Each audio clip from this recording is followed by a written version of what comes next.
بسم اللہ الرحمن الرحیم قد مکر الذین من قبلہم فأتی اللہ بنیانہم من القواعد۔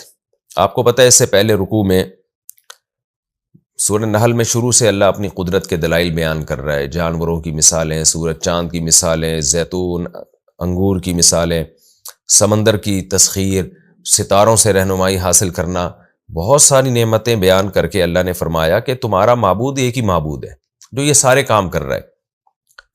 تو اللہ نے تو اپنے دعوے پر بہت سارے دلائل دیے،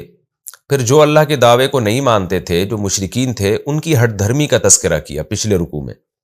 کہ وَإِذَا قِيلَ لَهُم مَاذَا أَنزَلَ رَبُّكُمْ،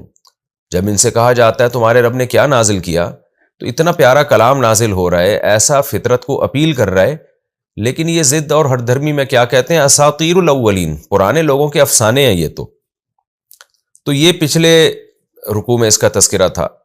تو اسی بات کو آگے اللہ تعالیٰ اس رکوع میں بیان کرتے ہیں کہ یہ کوئی پہلا مکر و فریب نہیں ہے، یہ اس طرح سے باتیں کرنا، قرآن کا مذاق اڑانا، یہ بھی ایک قسم کا مکر ہے نا، اسلام کے خلاف، اللہ کے خلاف، اللہ کے رسول کے خلاف۔ تو اللہ نبی صلی اللہ علیہ وسلم کو تسلی دے رہے ہیں کہ یہ فرسٹ ٹائم نہیں ہوا، پہلے بہت ہو چکا ہے، اس سے بڑے بڑے مکر ہو چکے ہیں، اسی کا تذکرہ اللہ نے کیا۔ قد مکر الذین من قبلہم، ان سے پہلے لوگوں نے بھی بڑے بڑے مکر کیے ہیں، اور مکر کی پوری بنیادیں کھڑی کر دی ہیں، انہوں نے بلڈنگیں بنا دی ہیں مکر و فریب کی، لیکن اللہ نے ان بلڈنگوں کو جڑ سے ختم کیا ہے، یعنی اللہ تعالیٰ نے ان بلڈنگوں کو اوپر سے نہیں گرایا۔ جب ان قوموں کا وقت پورا ہوا نا، تو اللہ نے جڑ پہ ان کے وار کیا، بلڈنگوں کے، ان کی بنیادوں پہ وار کیا، اور وہ ان کے مکر و فریب کی بلڈنگوں کی چھتیں انہی کے اوپر آ کے گری ہیں، تو ان کا بھی وہی حشر ہونے والا ہے۔ قد مکر الذین من قبلہم، تحقیق ان سے پہلے لوگوں نے بھی مکر و فریب کیا، فأتی اللہ بنیانہم من القواعد، اللہ ان کی عمارتوں پہ آیا ان کی بنیاد سے، فخر علیہم السقف من فوقہم، اور پھر انہی کے اوپر سے اس کی چھت ان کے اوپر آ کے گری ہے، واتاہم العذاب، اور ان پر ایسے طور پر عذاب آیا، من حیث لا یشعرون، اس طور پر کہ ان کو شعور بھی نہیں ہوا۔ تو جب اللہ نے اتنے دلائل کے انبار لگا دیے تو کافر کو ماننا چاہیے اللہ کی بات، اور اس کو ایمان لانا چاہیے۔ اگر نہیں لاتا اور مکر و فریب کے جال بننا شروع کر دیتا ہے تو یہ جال بالآخر اسی کے اوپر اس جال میں یہ بالآخر خود ہی پھنسے گا۔ ثم یوم القیامہ، اور یہ تو دنیا کا حال ہوا، قیامت میں تو اور زیادہ ذلیل ہونے والے ہیں۔ پھر قیامت کے دن اللہ ان کو رسوا کرے گا اور کہے گا این شرکائی الذین کنتم تشاقون فیہم، کہاں گئے تمہارے وہ شرکا؟ میرے شرکا کا مطلب وہ جن کو میرے ساتھ شریک کیا تھا، جن کو تم میرا شریک سمجھتے تھے، یعنی تمہارے زعم کے مطابق، تمہارے خیال کے مطابق جو میرے شرکا تھے، وہ کہاں گئے جن کے بارے میں تم جھگڑا کیا کرتے تھے؟ یعنی پیغمبروں سے جھگڑتے تھے اور کہتے تھے اللہ نے ان کو بھی اختیارات دے رکھے ہیں، وہ کہاں گئے آج؟ وہ تمہاری مدد کیوں نہیں کر رہے؟ قال الذین اوتوا علم، ایسے موقع پہ وہ لوگ جن کو علم دیا تھا اللہ نے، یعنی دنیا میں اللہ نے دین کا علم دیا تھا، توحید کا علم دیا تھا، اپنی معرفت کا علم دیا تھا، وہ لوگ کہیں گے ان الخزی الیوم، واقعی آج کے دن جو ذلت ہے، والسوء، اور برائی ہے، علی الکافرین، کافروں پر آ چکی ہے۔ یعنی واقعی جس کو ذلت کہا جاتا ہے اور جس کو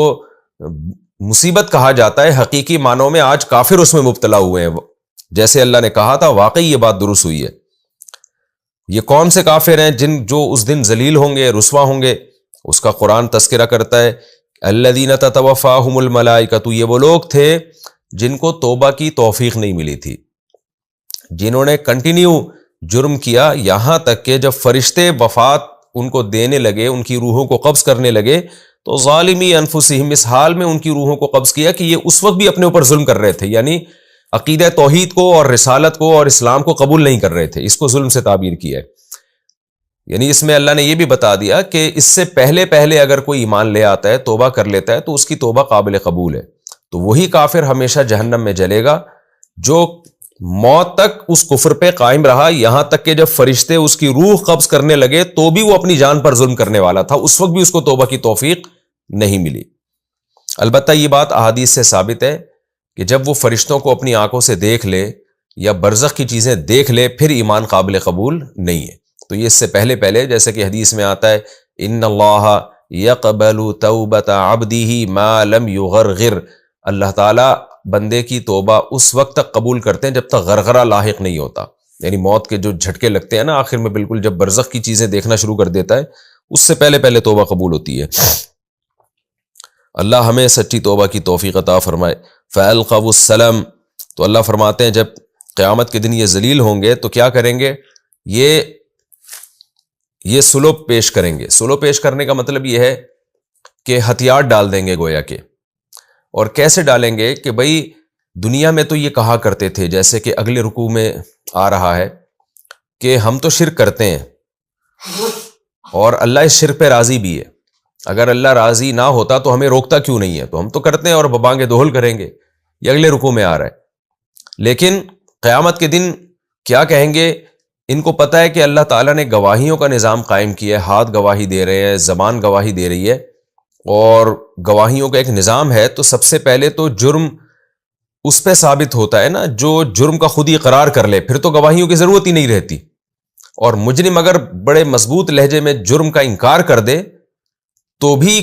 کیس میں جج جو ہے کنفیوژن میں مبتلا ہو جاتا ہے کہ اتنے کانفیڈنس کے ساتھ یہ انکار کر رہا ہے کہ میں نے یہ جرم کیا ہی نہیں ہے، تو ہو سکتا ہے نہ کیا ہو۔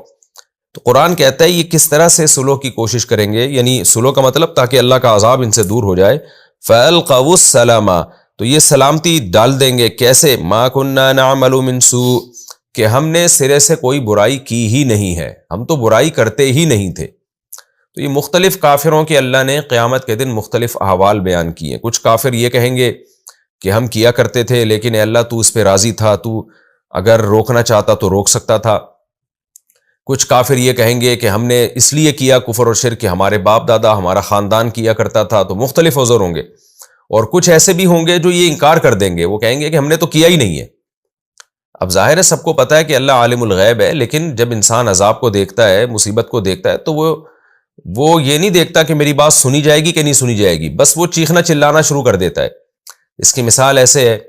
جیسے کسی شخص کو پھانسی کے پھندے پہ آپ لے کے جا رہے ہو، اسے یقین ہے کہ جو جلاد ہے بڑا طاقتور ہے اور اس کے ساتھ 10-15 لوگ اور ہیں اور چاروں طرف سے جیل کے دروازے بند ہیں، میں کہیں بھاگ نہیں سکتا، لیکن پھر بھی وہ بھاگنے کی کوشش کرتا ہے، حالانکہ اس کو 100% یقین ہے کہ میرے بس میں ہے ہی نہیں۔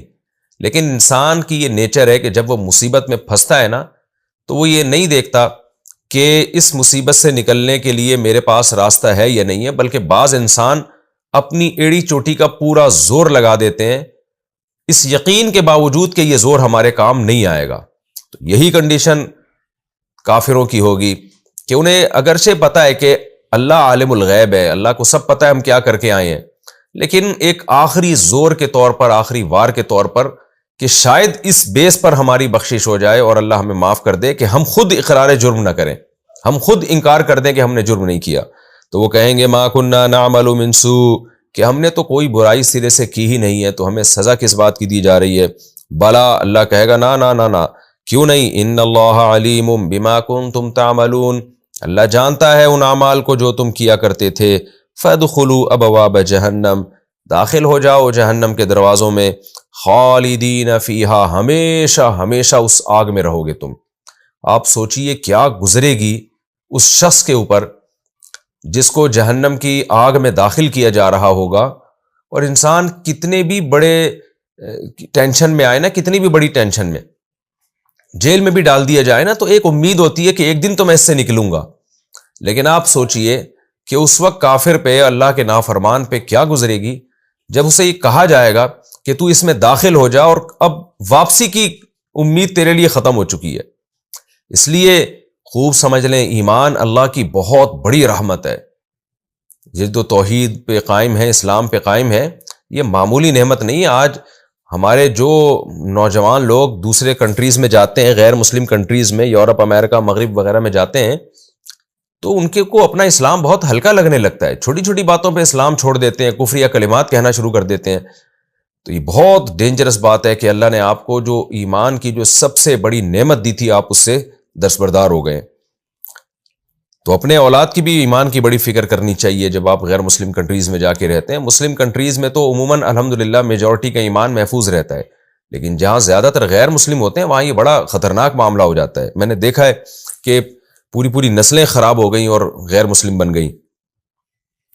تو اللہ نے فرمایا فَلَبِئْسَ مَثْوَى الْمُتَكَبِّرِينَ، کتنا ہی برا ٹھکانہ ہے تکبر کرنے والوں کا۔ کیسے تکبر کہ انہوں نے اس خدا کا انکار کیا جس نے ان کو پیدا کیا. کوئی سائنسدانوں کی باتوں میں آ کے انکار کر رہا ہے, کوئی اپنی خواہشات کی بیس پہ انکار کر رہا ہے, کوئی فضول قسم کے دعوے کر رہا ہے کہ مجھے چونکہ خدا نظر نہیں آتا اس لیے میں نہیں مانوں گا. تو کفر کی مختلف بنیادیں ہیں اور ساری بنیادیں کھوکھلی ہیں, کوئی مضبوط بنیاد نہیں ہے. فَلَبِئْسَ مَثْوَى الْمُتَكَبِّرِينَ, اللہ کہتے ہیں تکبر کرنے والوں کا کیسا برا ٹھکانہ. انہوں نے کبر کیا تھا نا, کھانے پینے میں لگے رہتے, ترقیوں میں لگے رہتے, مجھے بھول گئے تھے, اس کا ٹھکانہ بہت برا ہے. وَقِيلَ لِلَّذِينَ اتَّقَوْا, آپ کو معلوم ہے پچھلے رکوع کے آخر میں جو مشرکین ہیں ان کی ہٹ دھرمی کا تذکرہ ہوا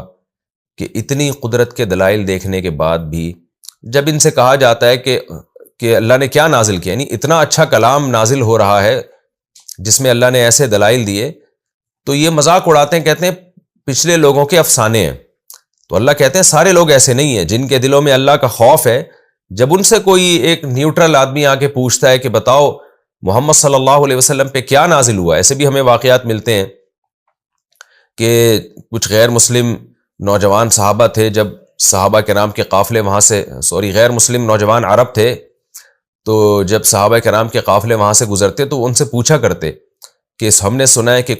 کسی نے نبوت کا دعویٰ کیا ہے اور ان پر کوئی کلام نازل ہوتا ہے. تو صحابہ ان کو بتاتے ہیں ہاں ایک کلام نازل ہوا ہے. وہ پوچھتے وہ کلام کیا ہے, صحابہ پڑھ کے سناتے اور کہتے ایسا اچھا کلام ہے. تو بعض صحابہ کی تاریخ یہ ہے کہ انہوں نے جب وہ غیر مسلم تھے تو اسی دوران بہت سارا قرآن یاد کر لیا تھا, حالانکہ وہ اس وقت تک مسلمان نہیں ہوئے تھے, لیکن ان کو قرآن اچھا لگتا تھا تو وہ یعنی حالت کفر میں ہی کافی قرآن انہوں نے یاد کر لیا. پھر جب ان کی قوم مسلمان ہوئی ہے تو نبی نے انہی کو امام بنا دیا کہ تم میں سب سے زیادہ قرآن ان کو یاد ہے. تو وہ صحابی کہتے ہیں مجھے جو سب سے زیادہ قرآن یاد تھا اس لیے کہ میں نے کفر کی حالت میں ہی بہت سارا قرآن یاد کر لیا تھا. جو عرب کے قافلے میرے قریب سے صحابہ کے قافلے گزرا کرتے